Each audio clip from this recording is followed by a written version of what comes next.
Hello, this is Christopher Uncoyer for Real Masterminds, and today we're going to be talking about Beast Morphers. The SABAN, or the HASBROs, or Nickelodeon, whatever you like to call them. It is basically Go Busters in the American version.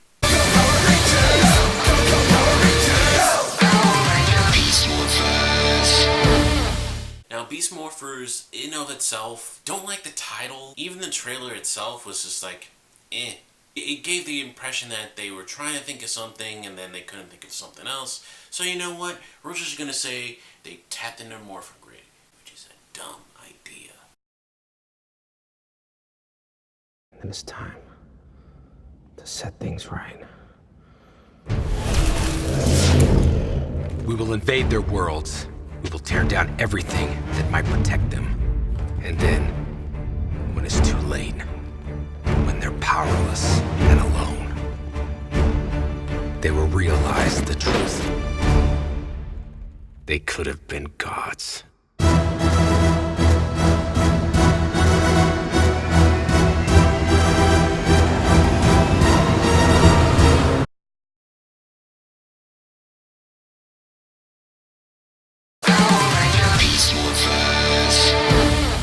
But, of course, for plot points, they would rather go with that, rather than just, they tapped into an energy unknown, they gave it a name, and then have like a defense force to protect it. Makes sense. That's why we have the three of you, the Power Rangers, to protect the Morphin Grid. You can count on me, Mom. Mom? Commander. Zoe, Devin, the Morphex has combined your DNA with cheetah DNA and jackrabbit DNA. You are the red and yellow Power Rangers. I'll tell you this much about Ghostbusters. I wasn't really a great fan for Ghostbusters. Who you gonna call? For Ghostbusters, I only watched like, what would say, 4 episodes. I saw clips of it later on, and I gotta say, those were somewhat interesting. Even the joke of what they had for the transformation for the Morpher, not what they had for the Beast Morphers, which is basically they press a button, or, well, first turn the dial, press the button, and this little, like, visor thing pops out of the watch, and/or Morpher, and it says, "It's morphin' time." It's morphin' time! Let's morph it! Red Buster! Blue Buster! Yellow Buster! Busters! Ready? It was an homage to America, because what we took from them, we added onto it, and they used it. And they have used it ever since, for various reasons, whether it's jokes or references. But it's great that what we did with the show and the characters, and what we did with it, actually impacted Japan. So, kudos to that, and I really do appreciate it. Yes, it makes a funny joke, especially after the Morpher goes off. It's like, let's morphin'. Let's morph it! For each one of the Rangers or Super Sentai Rangers, let's say their costumes, sleek, easy. It gets the idea that they're spec ops, and that's what they are. They are spec ops. They're special operations who deal with monsters from an we'll say a different dimension, where they gain their abilities, their powers, their the energy that they're using in order to power up their suits, and basically cleanable energy. It's morphin' time. For justice we fight with peace, morphin' light. Together we rise. So pretty much the premise was simple, easy, and the monsters were easy enough. They're digital monsters. Digimon, digital monsters, Digimon are the champions! You had, what was it, one character called Enter, who was basically the servant of their ultimate lord or master called Messiah. Sure, a savior as the villain. Yay. The monsters, or like the monsters of the week that the Enter uses to fight the Rangers in order to steal the energy for Messiah, those monsters are also called Messiahs. well, quote, quote, messiahs. They are called that but just for title reasons, not to be said that they are the main bad guy. They're only categorized that. But what the Japanese like to do is the same thing like they did with the Morphers. They categorized what the monsters, transport in as Megazords. But they categorize as Mega and Zord. So it's a Megazord. It's not one word, it's two words. So, in of itself, you get a little bit of, reference to us again. How we represented the giant robots that the Rangers used. They categorized as both their Zords and the monsters they fought. And, of course, there were, spec ops, so they had, special operations. Enter, in of itself, was basically, typical type character would pop up like Goldar. He would, come in, say a bunch of words, and then injected the energy, or we'll say a virus, into various objects, and of course would appear a monster. And that would basically be the monster of the week. The Megazords themselves, they were just basically, we'll say giant robots that took on the attributes of the monsters that was destroyed, or defeated in some way, shape, or form. So that's why if you were to see any of the Beast Morphers that I'm going to be talking about a little bit later, it's basically they took the attributes of the monster that was destroyed and added onto it. And they are going to be having monsters that basically are Megazords that didn't take the attributes of the monsters that were defeated. Freeze frame! The Red Rangers, will say weaknesses, because apparently the Go Busters, we'll say backstory was, the three of them, red, blue, and yellow, actually were in an accident at a very young age. So what occurred was, they were technically killed off, but they didn't get killed off. They basically got infused with the same energy that basically powers up basically all the weapons, the Megazords, what fuels the nation or power source, and it's transferred into their body. So they're technically not considered human. They're mostly like hybrids of both the villainness and what they achieved.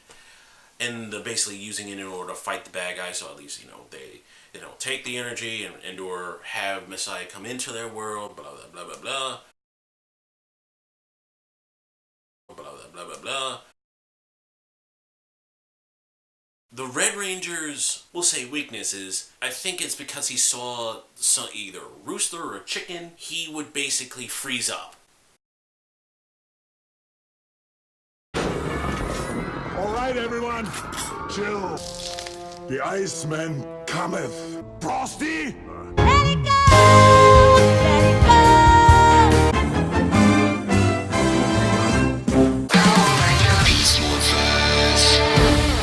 Say if your computer were to get malware, as a safety precaution, it would basically freeze up. Let it go! Let it go! I'm blue, That's what basically the weaknesses are. For the blue one, if he overworked his muscles, he would basically go a little bit loopy.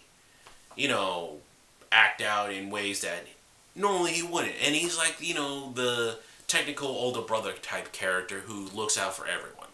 While the yellow is, as the Jackrabbit, DNA is technically in her, or just phrasing, she has that type of DNA. When she has barely any energy or sugar, she would be weak. That was the premise. For her, the Red Ranger's abilities were speed.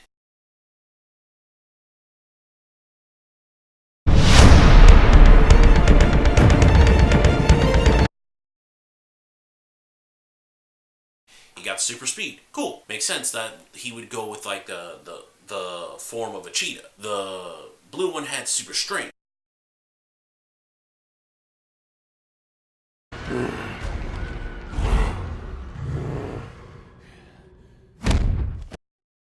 And I will not be bullied by that.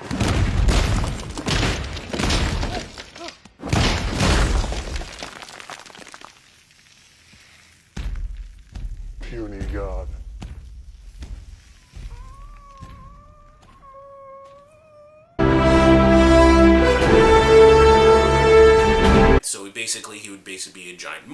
For the yellow, jumping abilities.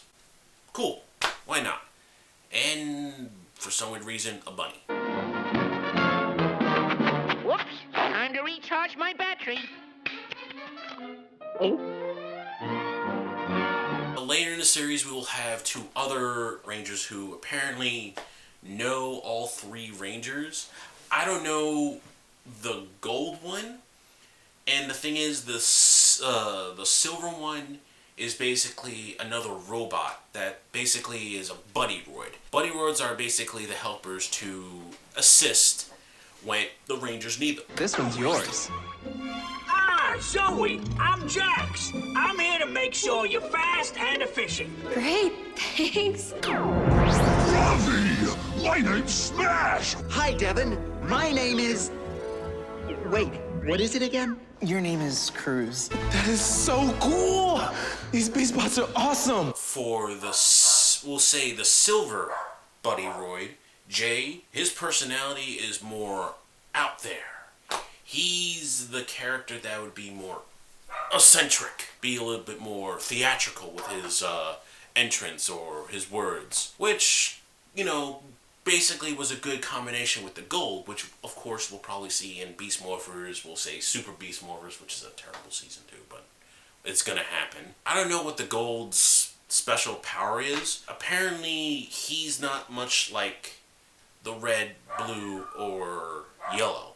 Apparently he's actually just digital data brought into the real world, while his original body is basically in like a, let's say, a pod. So yeah, we get that. And only him and Jay, which is the Silver Ranger slash Silver Buddy Droid, can transform. And of course, when the red, blue, and yellow Buddy Droids saw that, they were like, we could transform, we could transform. Like, nope, no you can't. Only the silver and the gold one can actually transform. And their morphers are a little bit differently, of course. We're going to get products for that later on for the Beast Morphers when Season 2 comes out. All in all, I wasn't really a big fan of Go Busters, but they even took another instance for the American for the upgrades for the blue, red, and yellow. It's basically, they're going to have like something called Powered Custom. It's basically just going to be another visor, but it looks like sunglasses on the front of the Morpher, and they actually fuse with their buddy droids. So that's a cool concept. Cool. To reiterate, I wasn't a big fan for Go Busters. I only saw key points, basically the Megazords, the transformations, the references behind, you know, the Super Sentai and the Power Rangers. Saw clips from the movie which introduced us to the Green and the Black Ranger. The Black Ranger is mostly just for a joke, and if they actually do that into the American version, I would basically say, dear God, don't do it. And the Green Rangers is a hippopotamus. For the Megazords, you had the Red Ranger basically had his own Megazord, which was cool. And then you had the blue and the yellow actually combined, and you actually had an actual full-size Megazord. While the gold and silver actually combined into their own, and of course, on and on and on, you had like an extra Zord, and then they probably all combined. Again, I really didn't watch all of it, but sure. Now, from the first impression of the first episode, and or the trailer, we would say, oh, it's another one. It's another series. The first episode, you get to understand each character. The Red Ranger is, you know, more laid back, somewhat in control, and of course, oh no, he's the mayor's son. I don't know how they're actually going to be constantly using that. They will. I have a feeling they will. For the blue one, he's actually the commander's son. You can count on me, Mom. Which is a female commander, which is completely different from all the other Rangers. Power Rangers past. The one that came after Zordon. Power Rangers Turbo! Wild Forces. The Mystic Force.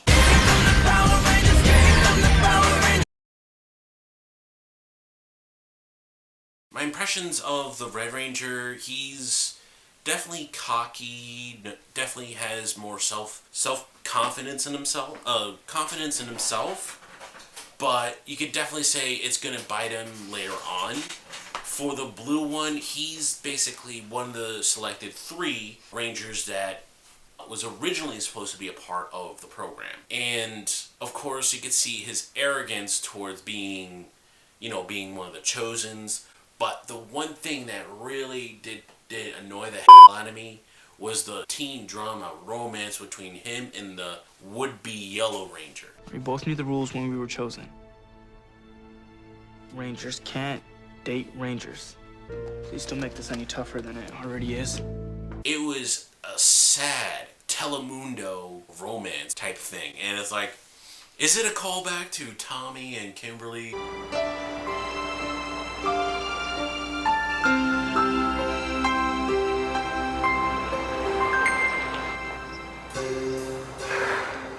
I've been wanting to do that for a long time.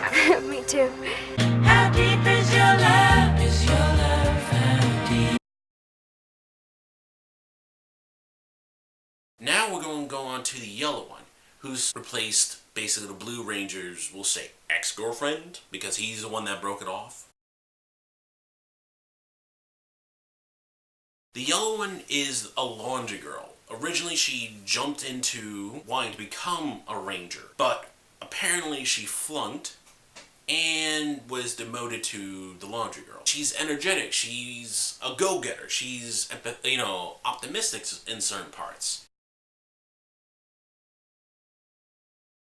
The first episode, so we find out the mayor is deciding on letting the program go. He even mentioned Rhea Repulsa, Scourge, and past villains that wanted the morphing energy. Even though a lot of them didn't want the morphing energy, most of them just wanted to rule the world, destroy humanity, take it over, rule the universe. Then we had the boy genius who looks like someone that we know. It's literally Dexter from Dexter's Laboratory. That's what I'm going to call him, is too young to even think things through. So, when that occurs, the son of the mayor appears because he's interested in, oh no, it's something really cool we're going to hear, Daddy? No, son, you're not going to go right in. But guess what he does? He wants to jump right in and be that kid who doesn't want to listen to Daddy Dearest. But of course he does, and then he notices there's something wrong happening with the energy. And we get to see, we'll say later on, Evox. Evox. Which is basically a computer-generated virus that is a cobra. And he wants the morphing energy. And he messed with the changing of the Rangers because of course they would be the secret weapons to them launching the energy's, we'll say, tower and their technical defense force, which is Red Battle Force.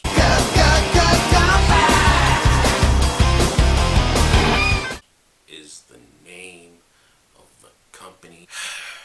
I hate it. Grid Battle Force.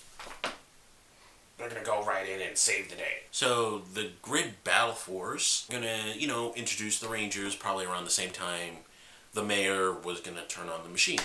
So of course what Evox does, he infects the energy and turns the Ranger that was before the current one that is right now, his name is Blaze. And then you had Roxy. And the thing is that really upset me the most, they used what Enter turned into later into the series, because he actually took the Red Ranger's, we'll say, upgraded form and turned into a dark version of the Red Ranger. That's what upset me the most. They're using that as a random character.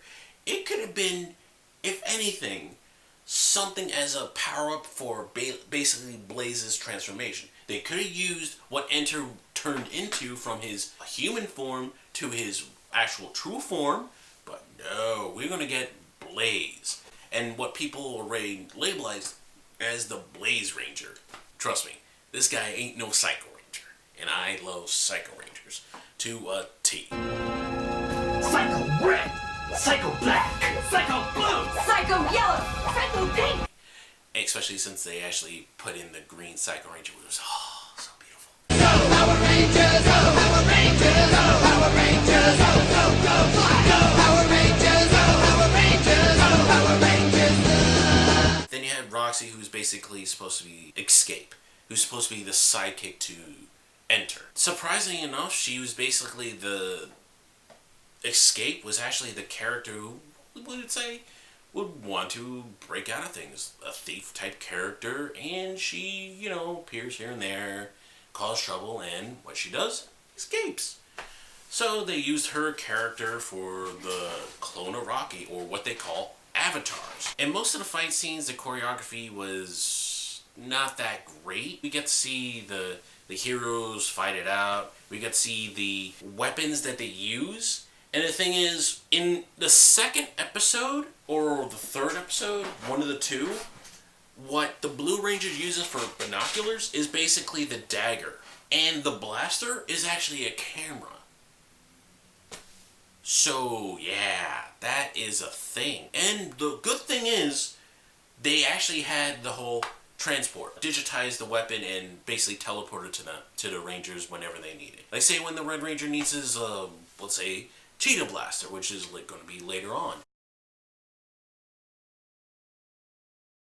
The second episode is definitely, for me, an actual defining moment because it shows each character's worth in this series. And, of course, like I talked about, their personalities. Their personalities being the Red Ranger, being the newbie, but more or less being more of the back type character, while the yellow and the blue are fighting over who wants to be the leader. Following the leader, the leader, the leader. Who has always been the leader in any Power Rangers or Super Sentai to take in the leader arc, besides Jen in Time Force. Let me see.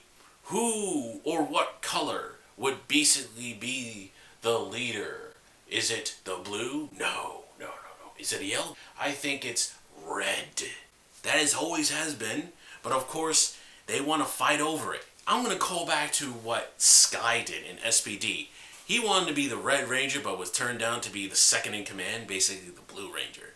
And then later on in the series, he did become the Red Ranger. Back to what I was going to say. So they have the little scuffle to see who's going to be the team leader.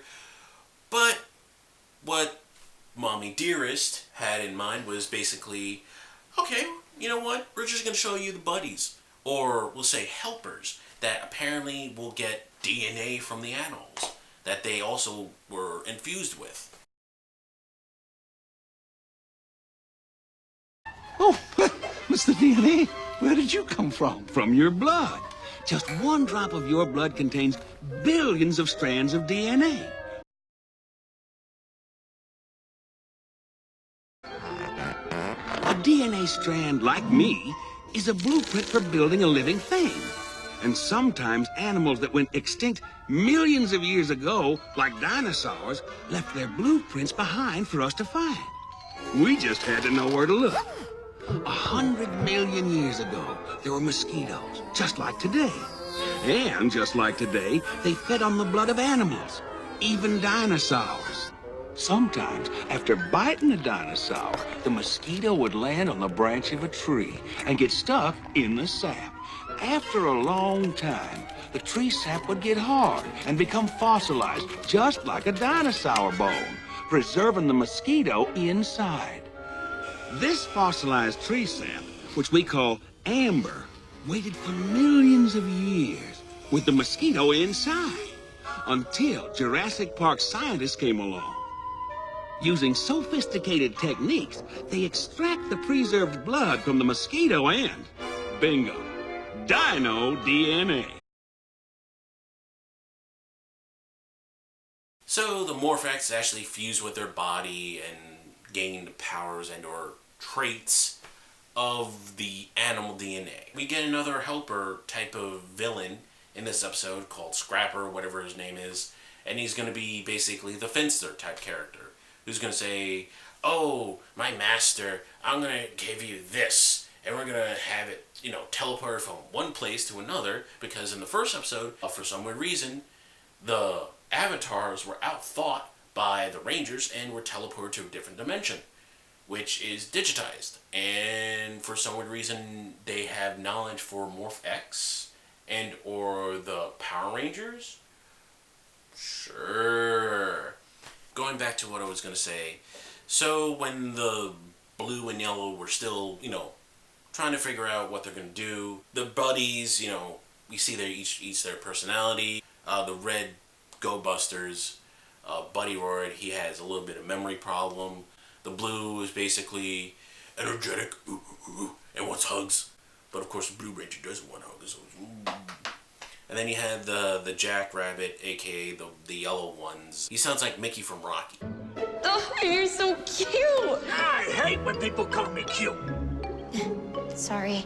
To go onward, they even showed the Megazords, which is clearly a picture and or a scene from the Super Sentai. Oh, here it goes. Even though they mentioned they're never going to use any Super Sentai clip, I call. Because they can't. A lot of the scenes and or things they do or clothing they wear, the Morphers, the Blasters, everything that has to reside with Super Sentai will be shown regardless of the fact, no matter how you change it.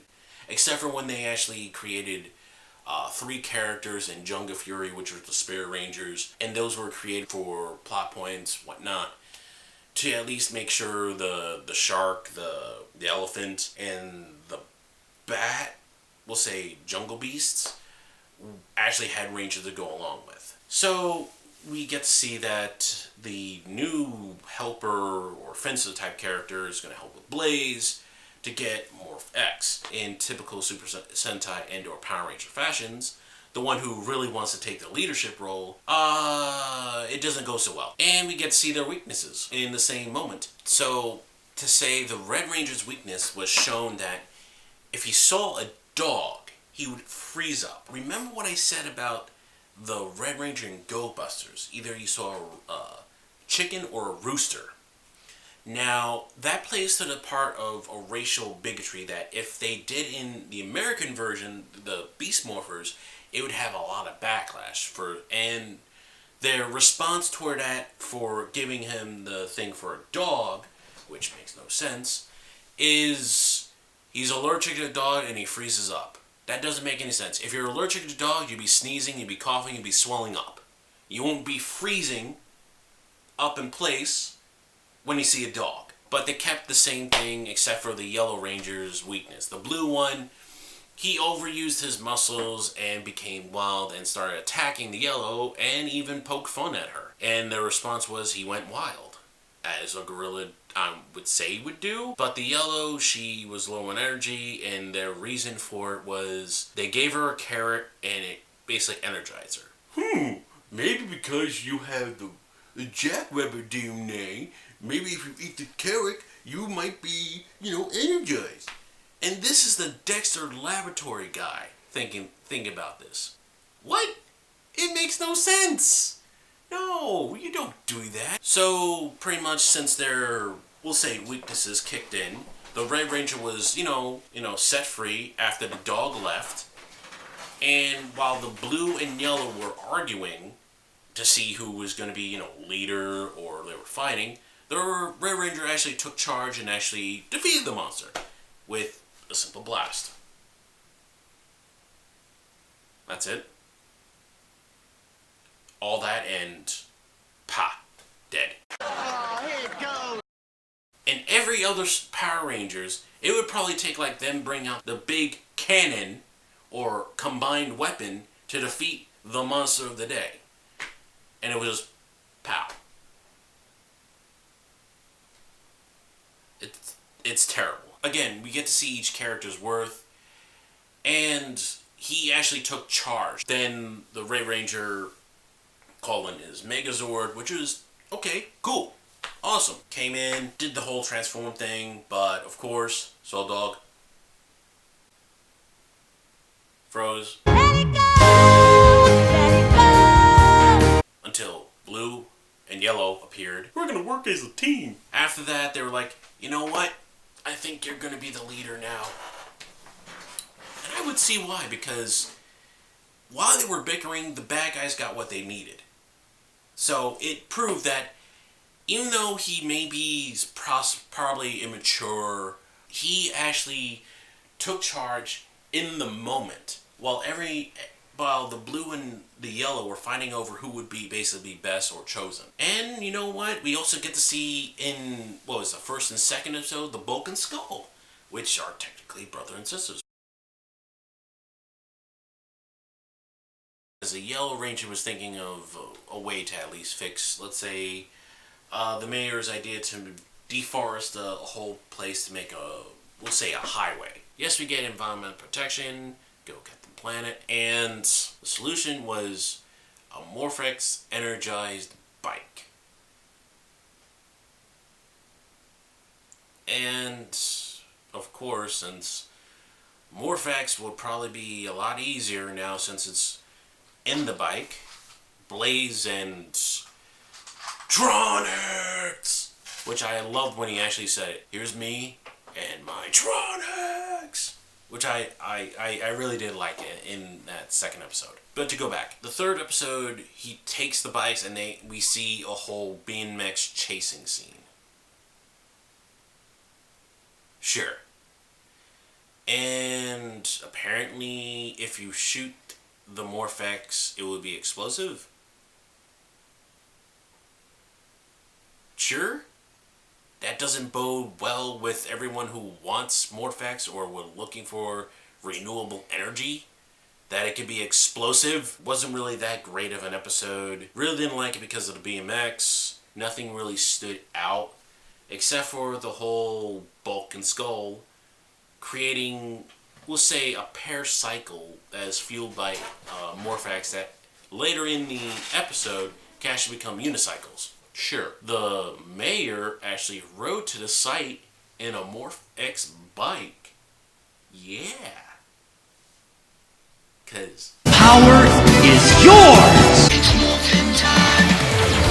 For justice we fight, with Beast Morphin' Light. Together we ride. As for just Beast Morphers as a whole, the actors are good. They, I think, do their own stunts, but of course they have stunt doubles. It might have promise if they don't just keep making, we'll say, sad, annoying, disappointing ideas for episodes.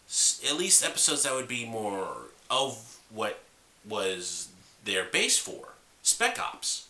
You know, doing like the whole Mission Impossible thing or protection agencies. But if you are interested into it, go right ahead. For me, it's still in the beginning phase. Right now, I won't give it a rating until I finish off the first season. For Go Busters fans, maybe. If you like Beast Morphers, try watching Go Busters instead. You would probably see what they were going with and then what they went with. As in Beast Morphers. This is Christopher Ungo here for Real Masterminds talking about Beast Morphers. Now, the next one I'm going to do after this one is going to be called The Ryu Soldiers. The Ryu Soldiers is basically right after the Lupin one. I don't know how it's actually going to go. I want to see how it actually plays out. This is Real Masterminds with Christopher Ungo, and we'll see you next time. It's morphin' time. For justice we fight, with Beast Morphin' Light.